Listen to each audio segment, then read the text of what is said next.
And arguably the worst loss of the NBA season for the Boston Celtics came on Friday night to the Sacramento Kings. The 18-19 Sacramento Kings at home. Well, I guess now 19-19 Sacramento Kings.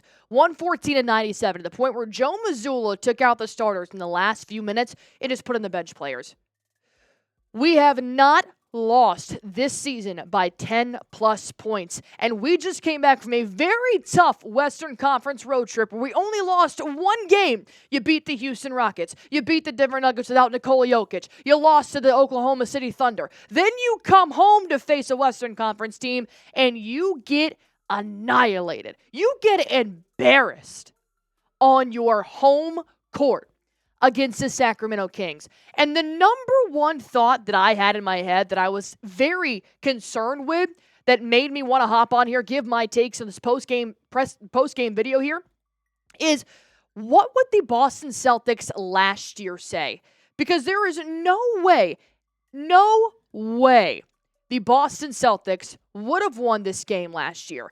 Are the Celtics as dominant as last year? And the reason why I can compare is because we had the exact same roster from last year. Yes, we've had some injuries throughout the year, but so does every NBA team. And yes, we were relatively healthy last year, but I'm going to go with no.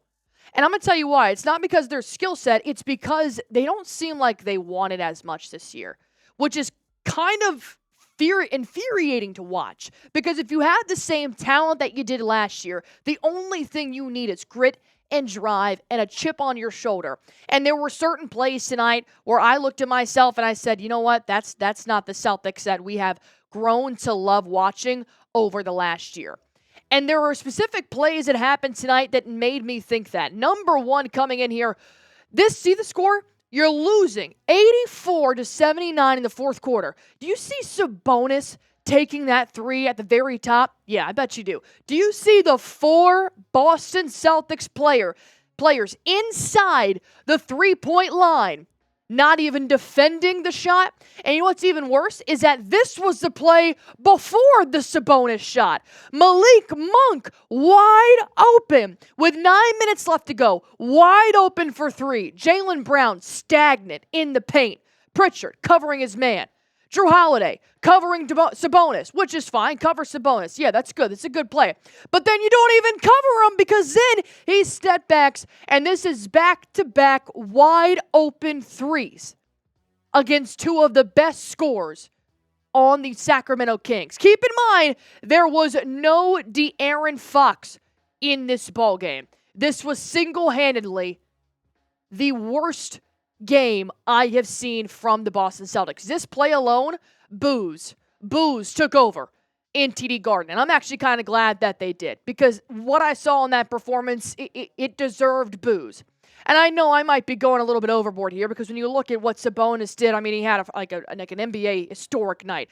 28 rebounds, 23 points, 3 assists. He shot 75% from downtown, 67% from the field. I mean, Sabonis was absolutely feeling himself. Same thing. You got Malik Monk, who was having a hell of a night. 22 points, 3 rebounds, 8 assists. So, yes, the Boston Celtics did go up against a very tough team. But one thing that killed the Boston Celtics was their defense. Their defense, they allowed the Sacramento Kings to have open shots and to have the shots from downtown that they normally would protect the perimeter with. But because their defense was so bad, it affected their offense. The Celtics as a whole had a very off night shooting, which can happen in the NBA. But you allowed Jaylen Brown to be your leading scorer, which he should have been. He came out, he had 10 points in the first quarter, and after that, he kind of meandered off. Stop driving to the basket. When all of his points in the first quarter came from in the paint, he just stopped driving. He took out that dog in the fight, which was a little bit concerning to me, especially because your right-hand man, Jason Tatum, had a horrific performance from offense. 38% from the field, 3 for 7 from downtown. Jason Tatum putting up 15 points is not what Tatum does night in and night out. And then once again, you're getting no help from Derek White. 0 help from Derek White tonight. 0% from downtown. 0 for 6. 1 for 8 from the field. You're telling me you could only make one opportunity to make a basket. I know teams and players have off nights when shooting, but not like this. Derek White isn't trying to create shots for himself. He's not going body to body with Malik Monk and putting shots off the glass. That's what I mean by the Celtics don't seem like they want it as much this year. There is no way in hell the Celtics last year, on their journey to try and win the first banner since 2008, are they losing to a De'Aaron-less Sacramento Kings. They just want it more. They wanted it more. And now the Celtics, and I get it, there's a reason why the Boston Celtics don't go. There's a reason why NBA teams don't typically go back-to-back, because it is very hard. A lot of teams do get better, but this was not a team to lose to. Yeah, they picked up DeMar DeRozan, who actually had a very good game in last night's in the win over the Boston Celtics. 24 points. You allowed 22 points from Malik Monk. You allowed 19 points from another starter. You allowed 23 points from Domantas Sabonis. There were just so many opportunities that the Boston Celtics just couldn't grasp.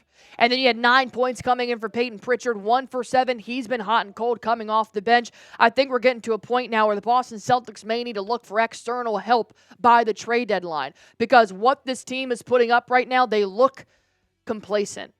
And complacency is not the way to go when you are trying to go back-to-back. For the first time since 2017, any NBA team has done that. We're going to break down my final thoughts here in just a moment, but first, I do want to tell you guys real quick about our sponsor. That is PrizePicks, the #1 daily fantasy sports app in America. I play PrizePicks every single game day, and I want you guys to join me as well. You can also join 10 million active users who are playing right now throughout America. If you guys live in California, Texas, Georgia, or Florida, or 30 different states, this is where PrizePicks is allowed, and it's super easy to play. All you guys have to do is just pick more or less on a player's projected stats, and you guys can win up to 1,000 times your money. That's right, up to 1,000 times your cash. All you guys have to do is just pick more or less. I will take Derrick Henry to have more than 100 rushing yards against Pittsburgh, and I will have Nico Collins to have more than 84 receiving yards against the Chargers. You guys can do football, basketball, soccer, baseball, even Call of Duty. There is something for everybody. So if you guys want to go on ahead and test out your skills, that's the easy part. All you guys have to do is just download the PrizePicks app, use promo code CLNS. That'll give you guys $50 instantly when you play your first $5 lineup. Download the PrizePicks app, use promo code CLNS.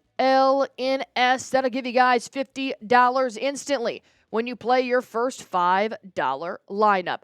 PrizePicks, run your game. I think it's one of those games that you just kind of need a little bit more coming off the bench as well. Luke Cornett, Sam Hauser, Peyton Pritchard really couldn't get anything going either. And then I think after that fourth quarter, when you were just completely stagnant and you allowed the Sacramento Kings to go on a 15, 12, 19-point run, it came to a point where it was embarrassing.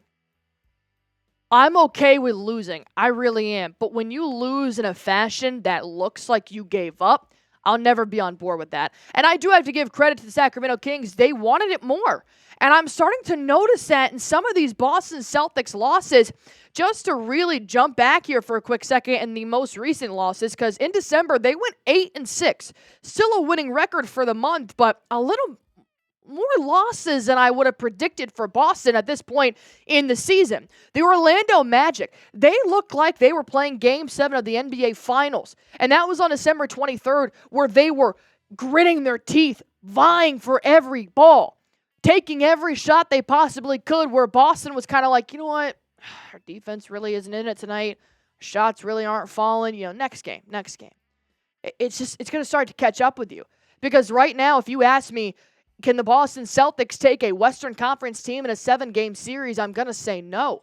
I'm starting to get very weary that the Celtics are going to meander their way through the regular season and save all their juice for the playoffs, and then realize you need these reps in the regular season right now to find that momentum and that dog in you. The Indiana Pacers, how do you blow out a team going 142-105 and then lose it the next night?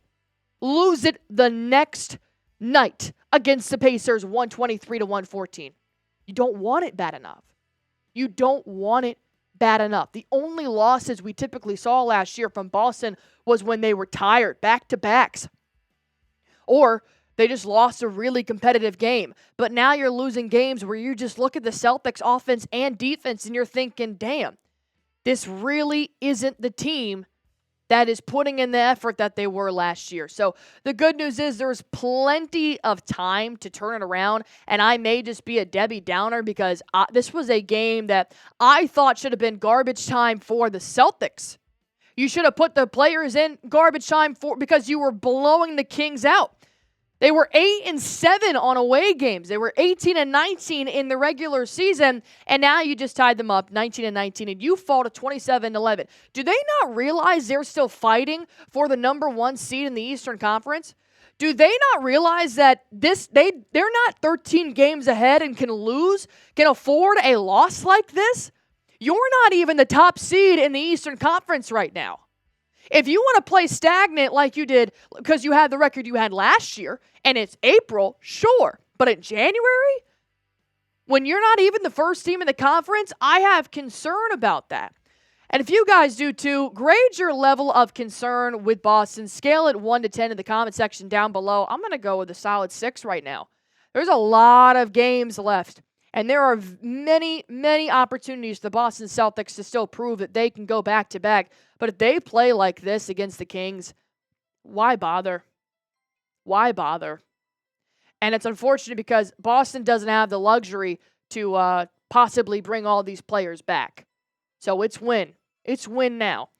And that's why it gets frustrating. And if you guys are feeling the exact same way with me, go on ahead, comment down below, like the video. If you think I'm overreacting or being very dramatic, go on ahead, let me know. I want to know what you guys are feeling. And as always, hit that sub button for me on Celtics Today by Chat Sports.